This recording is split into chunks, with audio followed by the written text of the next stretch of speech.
Visa শেষ হওয়ার আগেই ভারত ছেড়ে বাংলাদেশে যাচ্ছেন বাংলাদেশের নাগরিকরা। অন্তর্বর্তী সরকার গঠনের আনন্দে আবার কেউ ঠুকছে ভারতে আতঙ্কে। এমনই চিত্র এখন সীমান্তের দুপারের বাসিন্দারা। বাংলাদেশের সাবেক প্রধানমন্ত্রী শেখ হাসিনা পদত্যাগ করার পর বাংলাদেশে অন্তর্বর্তী সরকার গঠন করা হলো।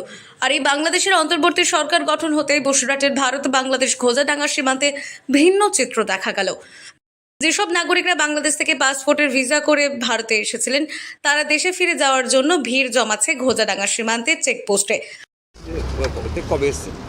আমরা এই 3 মাস আসছি। এগুলো অবশ্য ভালো না, তারপরেও আমাদের যেভাবে ছাত্র আন্দোলন হয়েছে, ছাত্রদের মারা হয়েছে, এগুলো তো ঠিক না। না, আমাদের এখনো ভিসা আছে।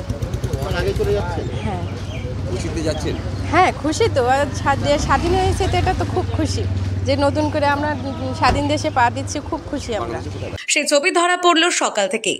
বাংলাদেশের যেসব নাগরিকরা এদেশে এসেছিলেন, তাদের মতো বেশিরভাগ নাগরিক পাসপোর্টের ভিসার মেয়াদ শেষ হওয়ার আগেই তারা বাংলাদেশে চলে যাচ্ছে। অনেকের দাবি, বাংলাদেশের যে সরকার গঠন হচ্ছে তাতে তারা খুশি এবং সেই আনন্দে ভিসা শেষে বাংলাদেশে চলে যাচ্ছে। আবার কেউ কেউ বাংলাদেশে ঘটে যাওয়া হিংসার ঘটনায় চোখ ও মুখে আতঙ্ক নিয়ে পাসপোর্ট হাতে দেশ ছেড়ে ভারতে প্রবেশ করছেন। আবার কেউ কেউ বাংলাদেশে যাচ্ছেন।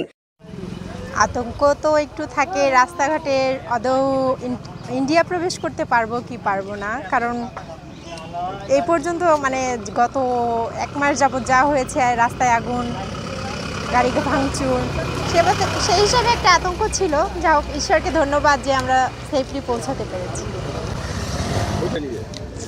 এই যে সরকার গঠন হচ্ছে, এখন আমরা ওই দেশের নাগরিক, যেহেতু আমাদের ওখানেই থাকতে হবে, আমরা কোথাও যেতে পারবো না, এই জন্য যা কিছু হবে ওটা মেনে নিতে হবে।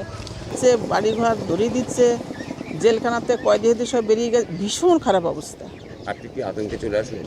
না, আমি আতঙ্কে চলে আসিনি। এক কথা বলতে, আমি আসার জন্য খুব উদ্বেগ, একটা চিন্তা তো থাকে। এরকম দিনের বেলা বাড়ি ঘর পুড়িয়ে দিচ্ছে,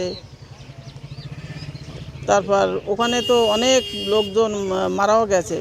পাসপোর্ট হাতে দেশ ছেড়ে ভারতে প্রবেশ করছেন, আবার কেউ কেউ বাংলাদেশে যাচ্ছেন। তবে অনেকেই আবার পুরনো সরকারের পতনের পর নতুন সরকারের প্রতি আস্থা রাখছেন। সব মিলিয়ে ভারতে বাংলাদেশ ঘোজাডাঙ্গা সীমান্তে ভিন্ন চিত্র দেখা গেল। উত্তর 24 পরগনার বসিরহাট থেকে জুলফিকার মোল্লার রিপোর্ট, লোকাল 18 বাংলা।